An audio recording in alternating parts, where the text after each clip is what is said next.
Muy buenos días, como siempre el Evangelio trayéndonos palabras de vida. Y el día de hoy el Evangelio es un poco extenso porque parece que hay varias parábolas en su interior.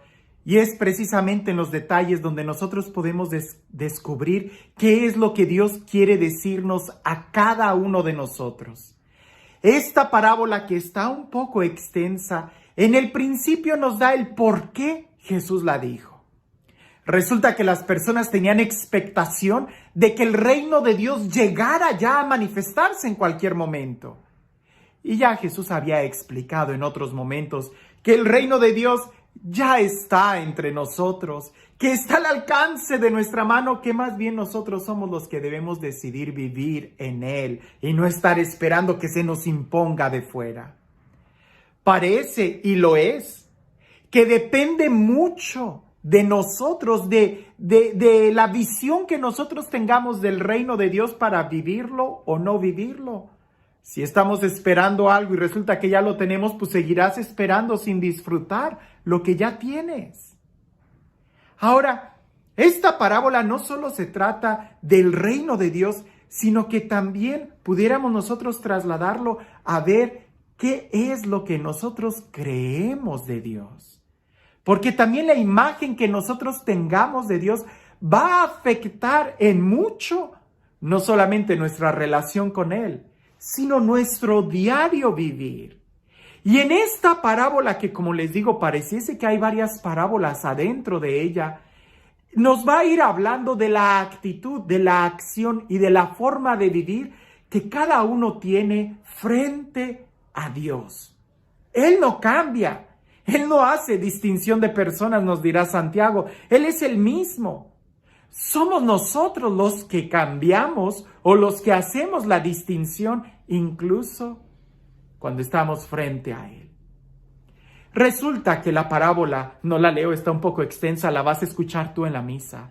Resulta que cuando Jesús da esta parábola dice que un principal va a ser coronado rey.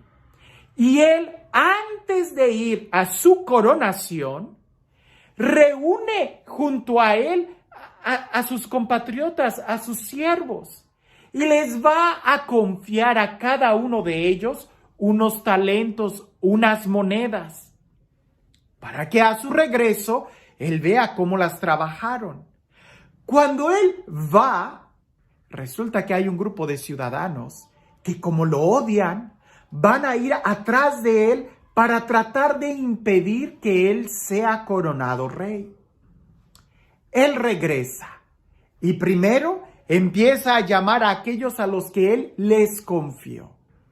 Uno regresa y dice: me diste 5 monedas, aquí están, las trabajé y produje otras 5. Tienes 10. Y aquel rey se alegra y dice: porque tú has sido fiel en lo poco, te pongo frente a 10 ciudades.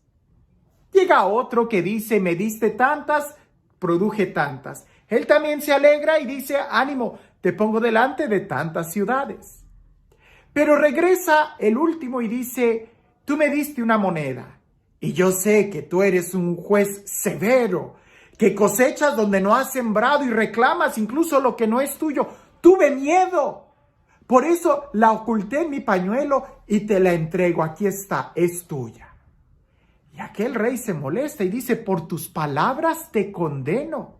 Si tú pensabas que yo era juez, que yo cosechaba donde no sembré, por lo menos debiste haber puesto esa moneda en el banco, de tal manera que a mi regreso pueda yo cobrar intereses. Quítenle esa moneda, les dice a los siervos, quítenla y dénsela a aquel que tiene 10. Aquí hago una pausa. ¿Es que acaso el rey hizo algo mal con estos ciudadanos?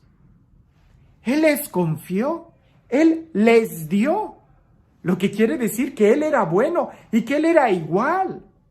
La actitud que tuvo cada uno fue la que fue diferente en su acción. ¿Y qué es lo que condicionó la actitud de cada uno? Queda claro en la expresión del último. Tuve miedo, porque tú eres alguien que cosecha donde no sembró, y tuve miedo, me dabas miedo. Por eso se paralizó, por eso no actuó. En cambio, los otros que sí actuaron es porque muy seguramente han de haber pensado de esta manera: si el rey confió en mí, yo también voy a confiar en él y voy a trabajar las monedas, voy a arriesgarme. La consecuencia, tuvieron buena producción. Pero aquel que tenía mala imagen del rey tuvo miedo y se detuvo. Las decisiones él las tomó basadas en el miedo. Aquí nosotros podemos primero reflexionar. Número 1, no tomes ninguna decisión basada en el miedo, basada en la angustia, basada en la inseguridad o peor aún, basada en el odio, en el rencor, como el primer grupo de ciudadanos que al final nos explica qué pasó con ellos. No tomes ninguna decisión impulsada por el miedo, por el rencor, por el odio. Más bien date cuenta qué es lo que motiva las decisiones de tu vida. ¿La confianza? ¿La seguridad? ¿El amor? ¿La fe? ¿La esperanza? Porque si tú tomas decisiones basadas en la fe, en el amor, en la confianza, eventualmente vas a recibir eso. Aquel que confía vive confiadamente. Aquel que tiene esperanza va a vivir en paz. Pero aquel que vive en miedo y que toma decisiones con miedo, la respuesta va a ser miedo, va a ser inseguridad. Y al final vas a terminar perdiendo lo poco que tienes. No porque el que te confió sea malo, sino porque tus decisiones fueron equivocadas. ¿Y cómo no van a estar equivocadas si estás tomando decisiones basadas en el miedo, basadas en el rencor, basadas en el egoísmo, basadas en la venganza? Eso hace que se te escape de las manos la vida. Al final, dice el rey, quiten esa moneda y dénsela al que tiene 10. Y los siervos le dicen, ¿pero por qué? Si el que tiene 10 ya tiene 10. Él dice, al que tiene se le dará más, y el que no tiene, aún ese poco se le quitará. Así es la vida. Cuando tú tienes algo y lo pones a trabajar en confianza, vas a producir más. Pero cuando tú tienes algo y no lo trabajas porque estás paralizado por el miedo, por el odio, por el rencor, por malos sentimientos, no solamente no produce, sino que esto mismo se te quita. Lo pierdes. Pierde el valor. Y si esto lo vemos en cuestiones materiales, en cuestiones de negocios, que es un principio, con cuanto no mayor razón si lo trasladamos a relaciones personales, si lo trasladamos a sentimientos, si lo trasladamos a la vida espiritual. Aquel que actúa en amor, en confianza, va a tener más amigos. Pero aquel que siempre está moviéndose por miedo, por rencor, por crítica, que es avaro, que es ambicioso, aquel que las decisiones que tiene en su nivel de amistades son basadas en miedo, aún los pocos amigos que tiene los va a perder. Hay que aprender a confiar, hay que aprender a amar. Y en la vida espiritual va a depender mucho cómo estás tomando tus decisiones. Si tú estás orando, más deseos vas a tener de orar, porque más se te va a ir revelando Dios. Pero si no oras, aún las poquitas ganas de oración que tengas se te van a quitar. Depende hacia dónde te estás tú balanceando. Es como el que hace ejercicio, mientras más ejercicio hace, más ganas va a tener de hacer ejercicio. Pero el que no hace ejercicio, aún las poquitas ganas de levantarse temprano las va a perder. ¿En qué va a depender mucho estas ganas que tengamos nosotros? Va a depender mucho de cómo es tu visión de Dios. Si tú crees que Dios es bueno, es misericordioso, así vas a vivir confiado en la misericordia. Pero si la visión que tú tienes de Dios es de alguien que castiga, alguien que es rencoroso, eventualmente tú te vas a ir paralizando y no vas a disfrutar la vida. Incluso, esto no depende de él, depende de la visión que nosotros tenemos de él. Y esto es importantísimo, porque incluso en la parábola del hijo pródigo, aquel hijo que sabía que tenía un padre lleno de amor, se equivocó, malgastó todos sus bienes, pero sabía que su padre era bueno. Eventualmente esa confianza de que su padre era bueno, sí, lo llevó a abusar del amor del padre, pero también lo llevó a recapacitar y a confiar en el amor del padre, que regresó y experimentó el amor del padre y ya no vivía afuera, sino ahora adentro.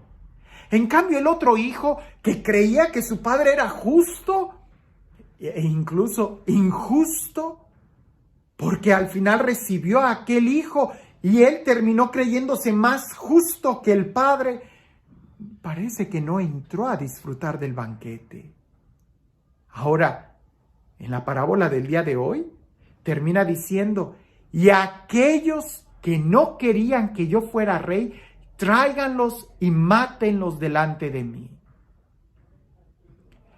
Este rey era exactamente el mismo para todos. Aquellos a quienes se les puso al frente de ciudades es porque creían y confiaban que él era bueno. Aquel que se le quitó la moneda es porque creía que el rey era injusto. Y aquellos que odiaban al rey terminaron muriendo, porque cada uno recibió lo que ellos buscaban, lo que ellos creían de este rey. El reino de Dios no está afuera, está aquí, está dentro de nosotros. Más bien parece que va a depender mucho de cómo nosotros nos estamos acercando a Dios. ¿Porque confiamos, porque amamos en Él? ¿O porque tenemos miedo? ¿O porque lo aborrecemos, porque creemos que Él nos está quitando, cuando en realidad es Él el que nos está dando todo? Pareciese que antes de actuar tienes que hacer un alto y decir: ¿qué me mueve a tomar estas decisiones en mi diario vivir? ¿El amor o el odio? ¿La confianza o la inseguridad? La recomendación que yo te doy es de que no tomes ninguna decisión motivada por el odio, por el rencor, por el miedo, porque así nunca vas a crecer. Ahora, ¿cómo puedo vivir confiado? ¿Cómo puedo vivir en el amor? ¿Cómo puedo vivir en fe? Trata de limpiar la imagen que tienes de Dios. Porque si tú crees en el fondo de tu corazón que Dios es amor, entonces eventualmente vas a confiar en Él. Pero si aún tienes esa imagen de un Dios que castiga, pues eventualmente vas a tener miedo de tomar decisiones en tu vida. O te va a costar mucho acercarte a Él y orar. Este es un Dios de amor, es un Dios de vida, es un Dios de misericordia. Es un Dios que se acerca a cada uno de nosotros para bendecirnos. Que sea Él el que nos conceda poder descubrir el rostro misericordioso de Él, el rostro de la luz, el rostro del amor, y que sea Él quien el día de hoy nos bendiga, en el nombre del Padre, del Hijo y del Espíritu Santo. Te he platicado yo que tengo un amigo que cada quien habla de él de manera diferente. Su hijo lo ve como héroe. Su esposa lo ve como el hombre más tierno. Sus amigos lo ven como alguien en quien pueden confiar, un hombre trabajador. Pero su cuñada o su suegra lo ven como un flojo, como un haragán. Pareciese que todos tienen razón, pero cada uno se va a acercar a él de la manera en como ellos creen que él es. ¿Cómo te estás acercando tú a Dios? ¿Qué visión es la que tienes tú de Dios? Quizás en cierta manera has tenido una experiencia y te ha enseñado que Él es justo, lo es. Pero te invito a que también veas la otra cara de Dios, que es amor, que es misericordia. Trata de conocerlo completamente, porque la visión que tú tienes de Dios en mucho te va a afectar a ti en el crecimiento y en la profundidad que tengas de su amor. Él viene a reinar, Él está aquí reinando, está al alcance de nuestra mano.